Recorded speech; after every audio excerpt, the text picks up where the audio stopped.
Good afternoon. Again, Chief Darrell Albert, Montgomery Police Department. Now, I'll kind of lay out the facts as we know them now regarding the incident that took place on Saturday, August 5th, 2023 at 7 p.m. There were several events taking place on our historic river front. Positive feedback regarding a school event hosted by the Montgomery Public Schools and Hyundai was taking place at the amphitheater and nearby train shed. The Harriet II river cruise ship was fully operational, operating from a designated docking space along the river. The Harriet takes passengers on 2-hour tours up and along the Alabama River throughout the day. On this day, there were 227 passengers aboard that vessel.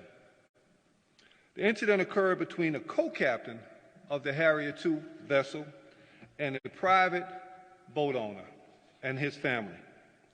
As the Harriet attempted to dock in its designated space, designated and reserved due to the gangway access as well as the mooring requirements, the private boat was docked in its space, prohibiting safe docking of the Harriet. The captain of the Harriet remained away from the dock for nearly 40 to 45 minutes as they attempted to contact the operators of the private boat via PA system. They were only responded to with obscene gestures, curse words, and taunting. The co-captain was then picked up by a separate vessel and brought to the pier in an attempt to have a conversation with the private boat owners and or have those boats moved so that the Harriet could dock. A confrontation ensued between the co-captain and Mr. Pickett, the co-captain, being attacked by several members of the private boat. Several members of the Harriet II came to Mr. Pickett's defense, engaging in what we all have seen since on social media. I'll give you a timeline as to the way the calls came in and the Montgomery Police Department's response. The original call came in at 7 p.m. as a typical disturbance. The caller, who was the captain of the Harriet, was very calm and not in distress. As additional calls were received, at 7:15 p.m., the call was dispatched to the Montgomery Police Department. 7:18, the first units, 4 Montgomery Police Department officers arrived on scene, with 3 shortly thereafter. 13 individuals were detained and brought to police headquarters for questioning and interviews. Those interviews lasted several hours. At that time, all parties involved were released pending further investigation, but were all given instructions on how to secure warrants on the combatants. We have since consulted with and are continuing to work with the Alabama Law Enforcement Agency, our state police agency, the Montgomery DA's office, and the local office of the FBI. This investigation is ongoing and more charges are likely. We encourage the public to continue to send us additional videos or evidence relating to this case. Those can be sent to starcenter@montgomeryal.gov or at our secret witness 334-625-4000.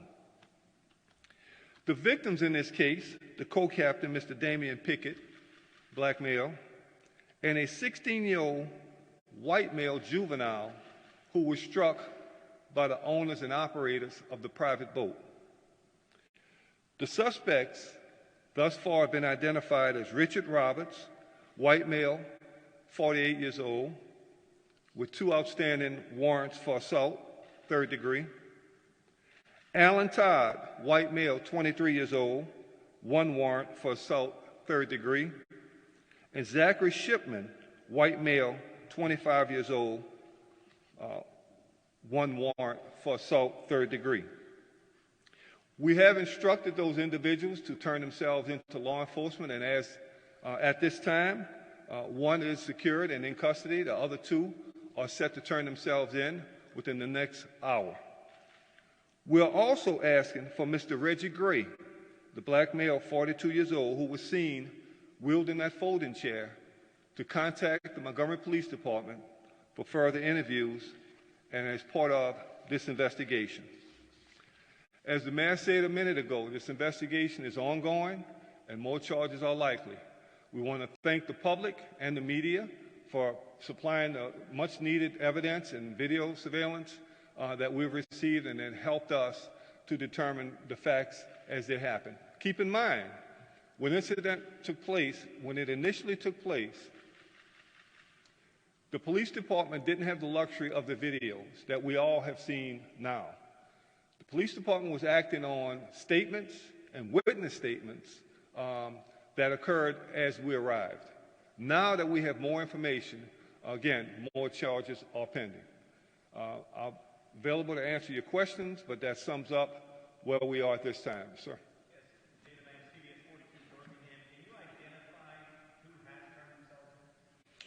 Not at this time. We know one individual has turned himself in. He is in the custody of the Selma Police Department.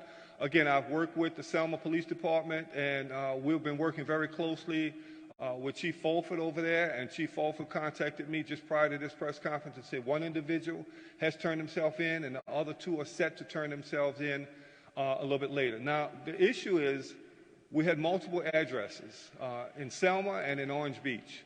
So locating these individuals were a little bit challenging, but now we've made contact. We should be and will be bringing those individuals here for justice.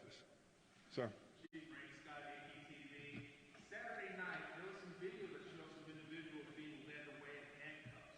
Were those folks detained, or were they released a little later after they were detained? So on the night of the incident, the Montgomery Police Department detained 13 individuals for questioning and for further investigations. Those individuals were transported to police headquarters, in which at that time we were able to gain much needed information we need and provide them with information on how to secure warrants for the information and for the acts that you saw live on TV.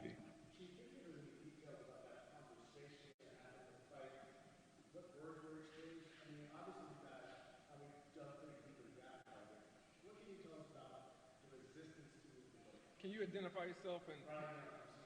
Thank you. Well, thank you. Yes. So the co-captain, again, as the co-captain approached the dock and attempted to peacefully move the boat over, just enough so that Harrier could park, the owners of the boat confronted him in a very hostile manner. There was words exchanged, and then it turned into a fistic encounter that you've all seen. So the co-captain was doing his job. He was simply trying to move the boat in just enough to where the cruise ship can park safely in its identified location. However, it quickly escalated into a fistic encounter.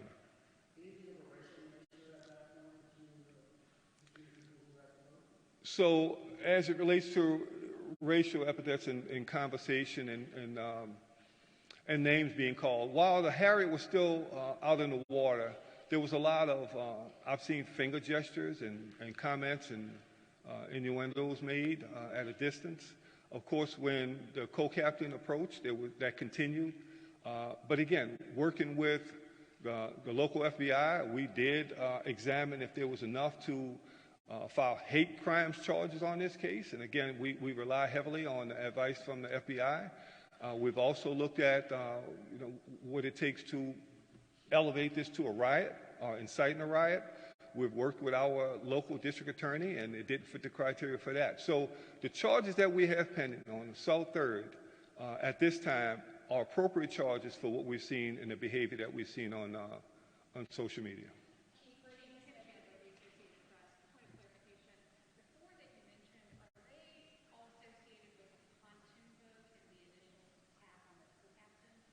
Yes, so the 4 warrants that secured are all members of the pontoon boat, and the attack on the co-captain. And there was an attack on a 16-year-old employee of the smaller vessel that took the co-captain from the Harriet to the dock.